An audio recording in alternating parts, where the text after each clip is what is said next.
A billionaire was about to drink his morning coffee when a homeless girl ran out of nowhere and snatched it from his hand. He was furious. But then she poured it on the ground and whispered, "This drink was meant to end your life." Who sent her? How did she know? Before we uncover the shocking truth, don't forget to like, comment, share, and subscribe. Now, let me take you back to where it all began. Odogwu was a man many people respected. He was rich, powerful, and kind. In the city, people called him a helper of the poor. At the orphanage, children ran to him with joy. In his company, workers prayed for him. But inside his beautiful mansion, Odogwu carried a silent pain. He had no child. 3 years of marriage, 3 years of hope, 3 years of waiting. That morning, he and his wife Amanda sat in the doctor's office. Odogwu leaned forward, worry written all over his face. "Doctor," he said softly, "my wife and I have been married for almost 3 years. We want to know if there is any medical problem. Please, tell us the truth." The doctor adjusted his glasses and cleared his throat. "From the tests we conducted," he began, "there is nothing wrong with both of you. You are medically fine." Odogwu's eyes widened a little. "So, what is the problem?" "You only need to wait for God's time," the doctor replied. Amanda's face tightened immediately. "God's time?" she said sharply. "Doctor, it has been 3 years. How long are we supposed to wait?" "I understand your frustration, madam," the doctor answered carefully. "But as far as medicine is concerned, there is no problem." Odogwu held Amanda's hand. "It's okay," he whispered. "We will keep believing." But Amanda forced a smile. Inside her, fear was growing. Because earlier that same day, before Odogwu arrived, she had met the doctor privately. She had placed a huge envelope of money on his table. "Please," she begged him, "tell my husband that nothing is wrong with me. If he finds out the truth, my marriage is finished." Years ago, Amanda had almost died during a terrible abortion. To save her life, the doctors had removed her womb. She could never carry a child. The doctor had agreed to lie, and now Odogwu believed him. That night, Amanda could not sleep. She turned on the bed again and again. What if he finds out someday? What if someone tells him? What if he leaves me? Fear pushed her heart like fire. Then suddenly, an idea came. A dangerous idea. Amanda sat up slowly. "If I don't act fast," she whispered to herself, "I will lose everything." 3 weeks passed after their hospital visit. Life returned to normal, but the question of a child still lived quietly in Odogwu's heart. He tried not to pressure Amanda. He kept telling himself, "God's time is the best." Amanda, however, felt the opposite. Every day that passed felt like a ticking clock. Fear reminded her that lies never sleep forever. That morning, Odogwu was having breakfast. He was already dressed for work, checking his phone and preparing for the day. Suddenly, Amanda ran out of the bedroom. "Honey," she shouted with excitement, "guess what?" Odogwu laughed. "You know I'm not good at guessing. Tell me." She slowly brought out the pregnancy test kit she had been hiding behind her back.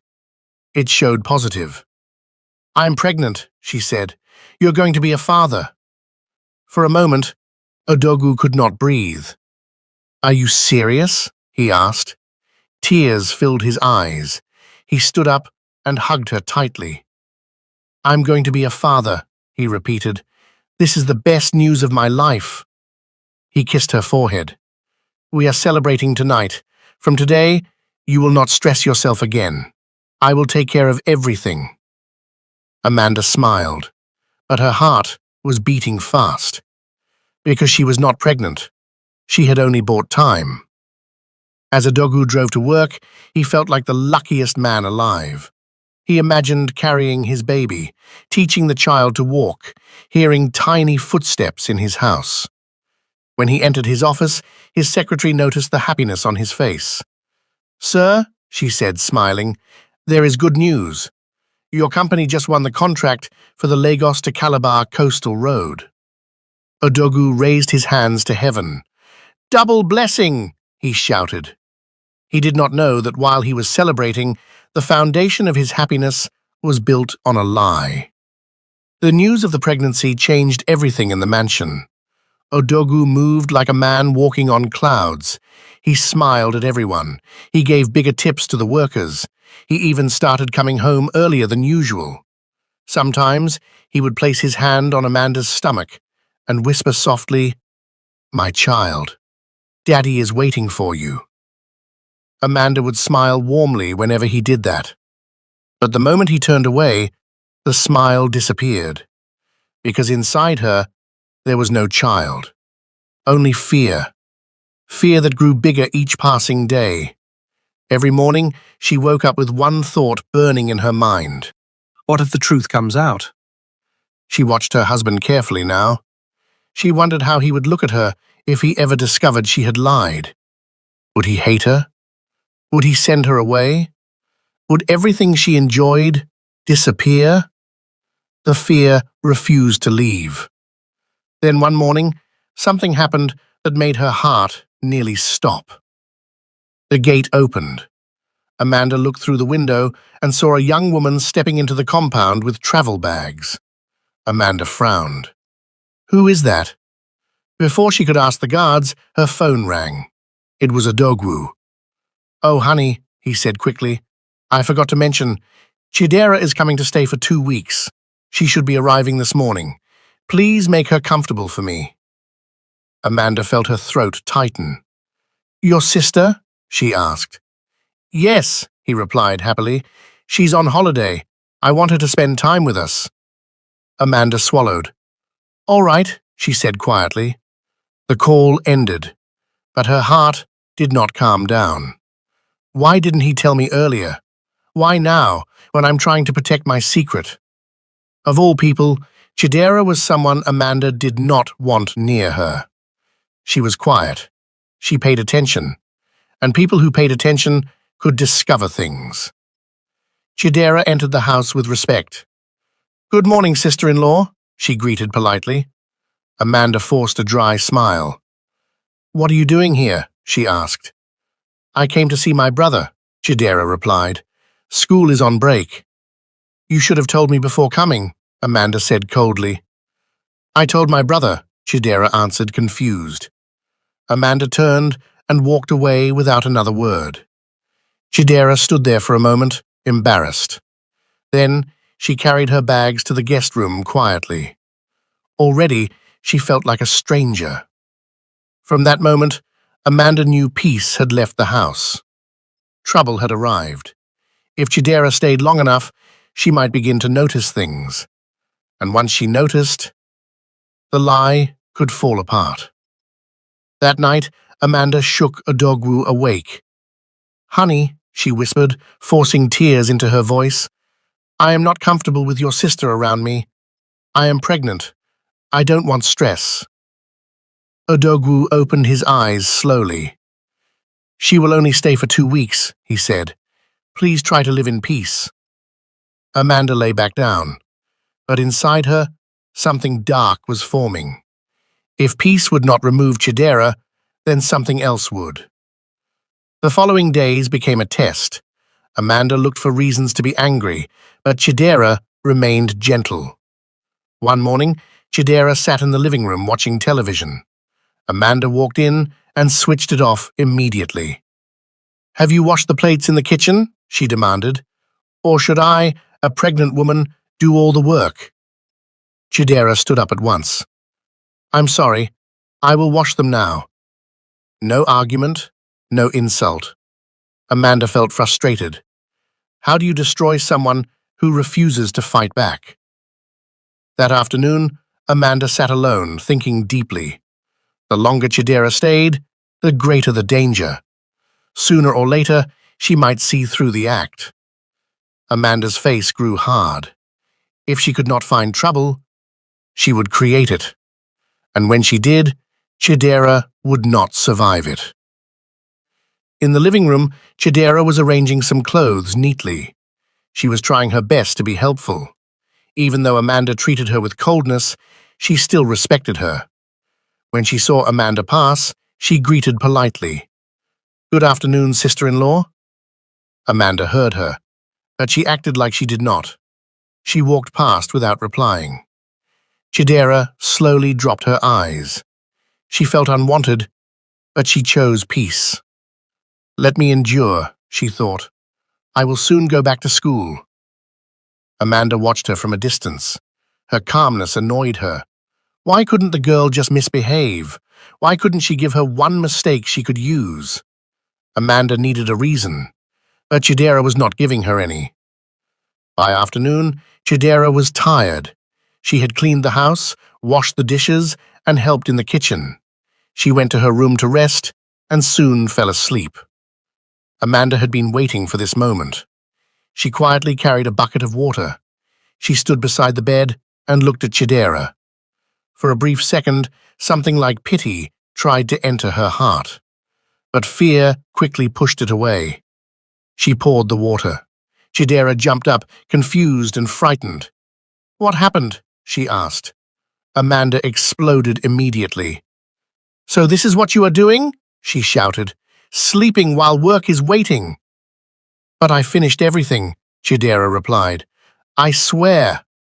"Are you calling me a liar?" Amanda screamed. "No, I'm not!" Amanda stepped forward and slapped her hard. The sound echoed in the room. Chidera held her cheek, shocked. "Why are you treating me like this?" she asked, tears forming in her eyes. "What did I ever do to you?" Amanda's face twisted with anger. "You think I don't see what you're doing?" she yelled. "You want to create problems for me?" "I have never wished you bad," Chidera cried. Amanda pushed her shoulder. Instinctively, Chidera pushed back. It was light, harmless, but Amanda was ready. She threw herself to the ground. She screamed loudly, "My baby! My baby!"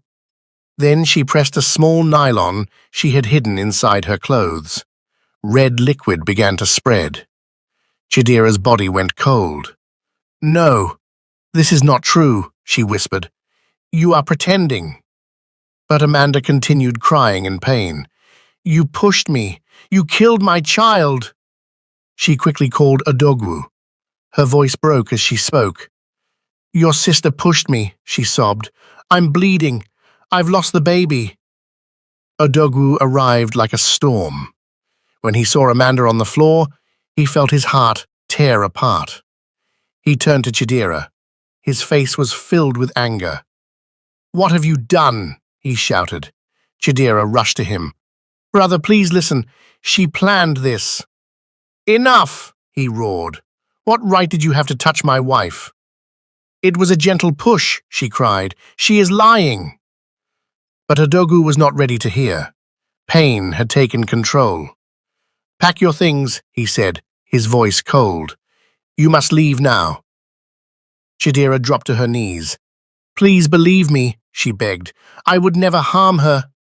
But the decision had been made. Later, she walked out of the compound alone, her heart heavy, her eyes full of tears. No one stopped her. The house became very quiet after Chidera left. Too quiet. The silence entered Odogwu's heart and sat there like a heavy stone. He stayed beside Amanda, watching her lie on the bed. She looked tired. She looked weak. At least that was what he believed. "I'm sorry," he said, holding her hand. "I should have protected you." Amanda turned her face away like someone in pain. "It's not your fault," she replied softly. "I just wish all this never happened." Odogwu closed his eyes. A child he had already started loving was gone. Nothing hurt more. As the evening came, Amanda kept reminding him of the incident. "If only your sister had been careful," she said sadly, "maybe our baby would still be alive." Each word landed like a hammer. Odogwu felt anger. He felt loss. He felt confusion. He needed space. "I want to step out for a while," he said. "Honey, where are you going?" Amanda asked. "I just need air," he replied. He took his car keys and left. The road was calm, but his mind was not.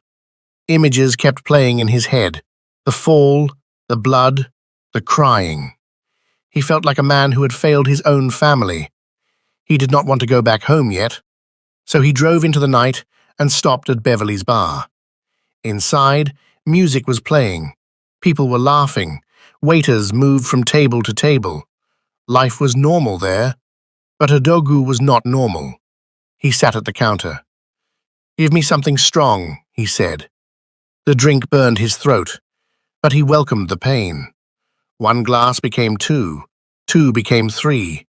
Slowly, his head became light. Across the room, another person was also trying to forget her worries. Her name was Olua. She had come alone, hoping the music and the crowd would quiet her thoughts. But then she noticed the man beside her. He looked troubled, lost. She hesitated for a moment, then spoke. "Are you okay?" she asked. Udogu looked at her. "I don't know," he answered honestly. They began to talk. About stress, about disappointment, about how life sometimes breaks people. For a moment, Udogu felt relief. Someone was listening without judging. But the alcohol had gone too far. When he stood up to leave, the ground seemed to move. He staggered. He almost fell. Olua quickly held him. "You can't drive like this," she said. "Let me help you."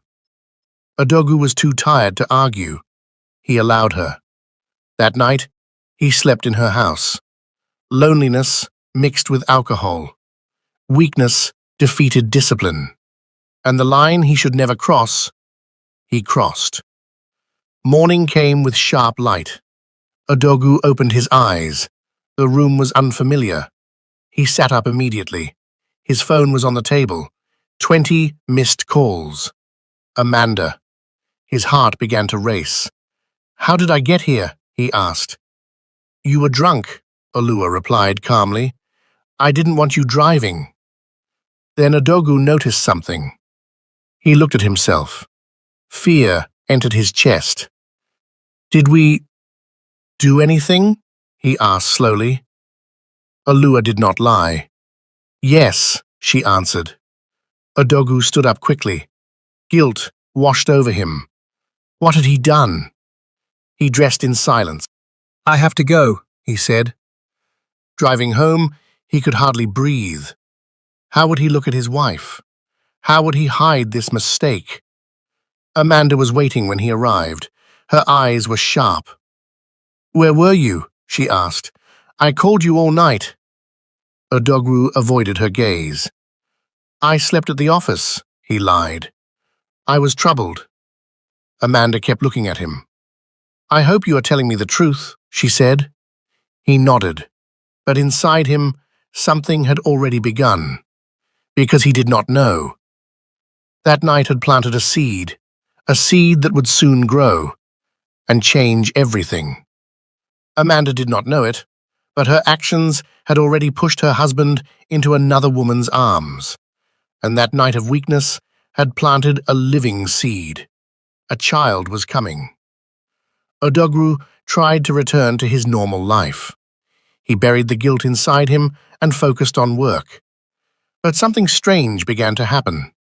Everywhere he went, children filled his thoughts. Their laughter, their cries, their tiny hands. It was as if heaven was whispering something he could not understand yet.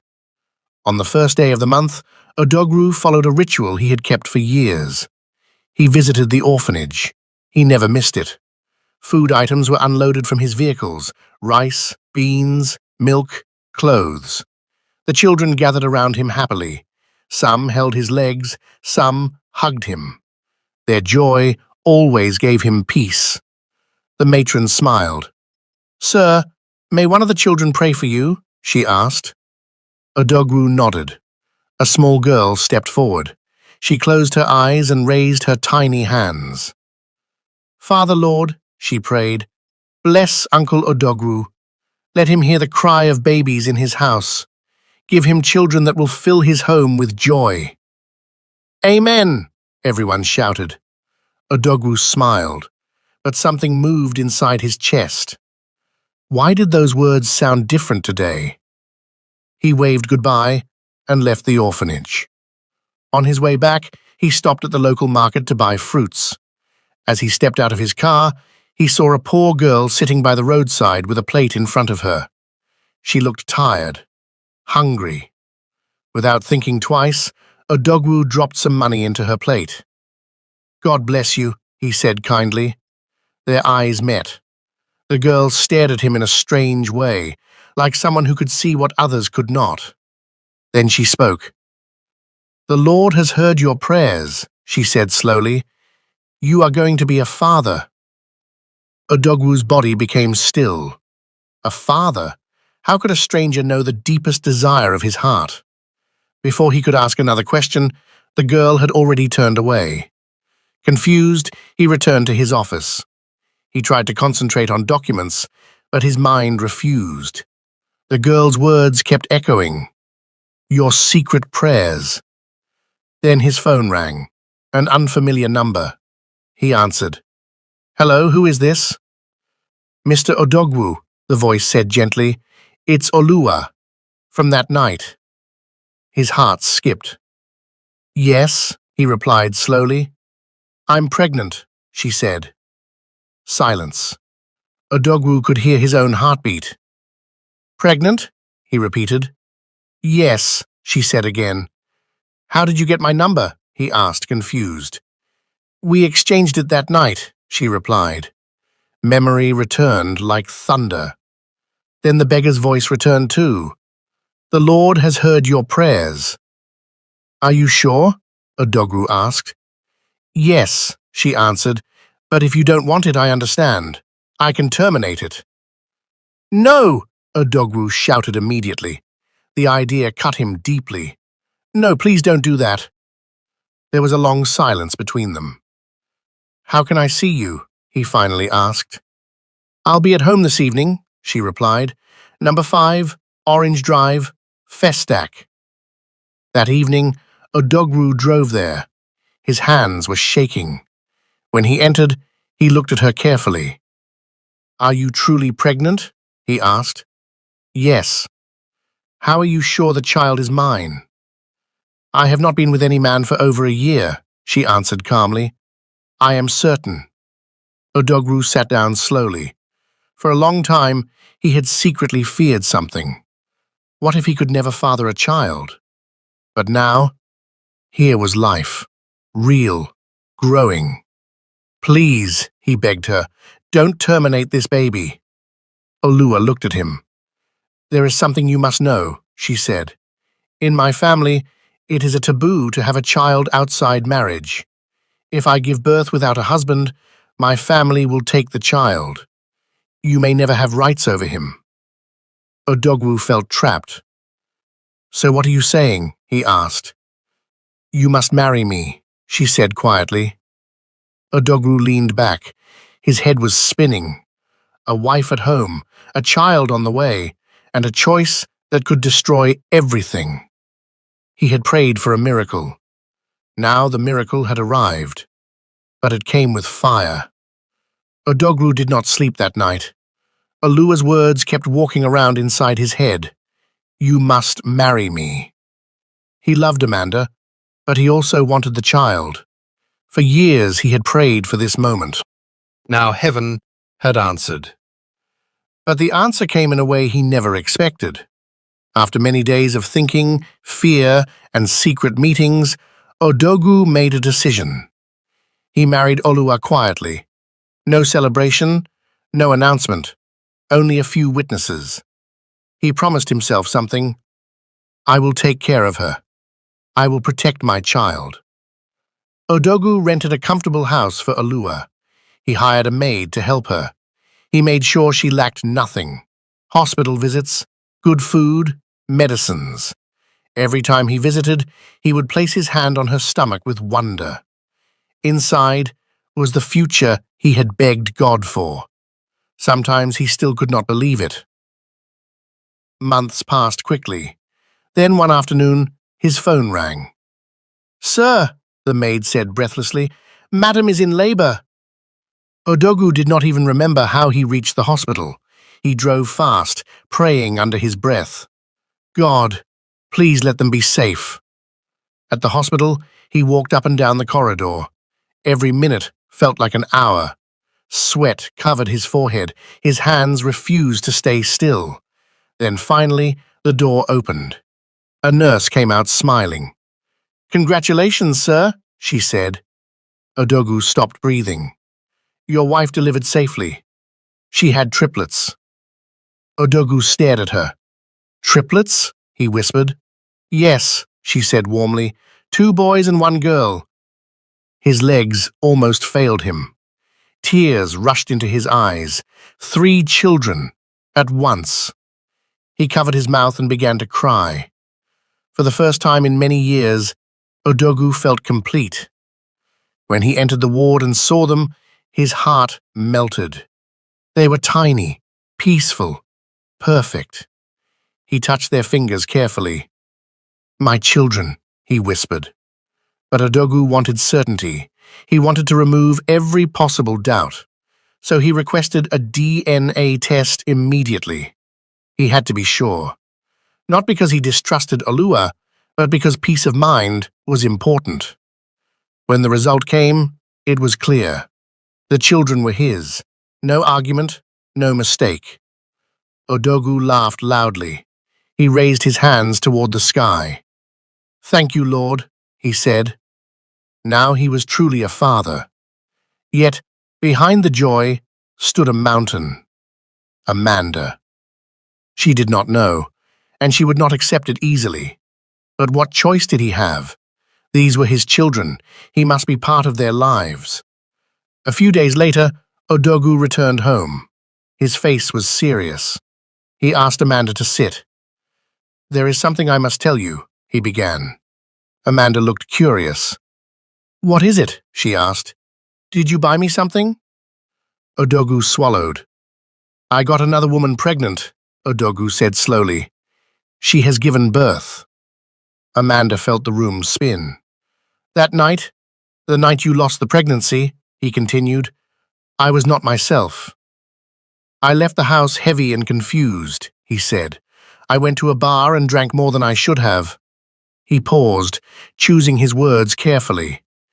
"In my weakness, I crossed a line I should never have crossed." Amanda's heart pounded. "And that mistake," he continued, "led to a pregnancy." Silence filled the room. Amanda's breathing changed because she remembered that night. She remembered pushing him emotionally. She remembered how she kept blaming Chidera. If she had not done all that, would he have gone out? "She became pregnant," Odogu said. "She has given birth to triplets, 2 boys and a girl." Amanda closed her eyes. 3, while she had lied. "I want to bring them home," Odogu added. "They are my children. I must take responsibility." Amanda's eyes opened slowly. Pain mixed with rage. "So my pain drove you into another woman's bed," she said. But deep down, another truth whispered. "You started this." "You want to bring her into my house?" Amanda shouted. "After everything? Over my dead body." Odogu tried to speak again, but Amanda was no longer listening. Inside her, war had begun. Yes, maybe she helped create the problem, but she refused to suffer the outcome. That night, she sat alone in the dark, thinking.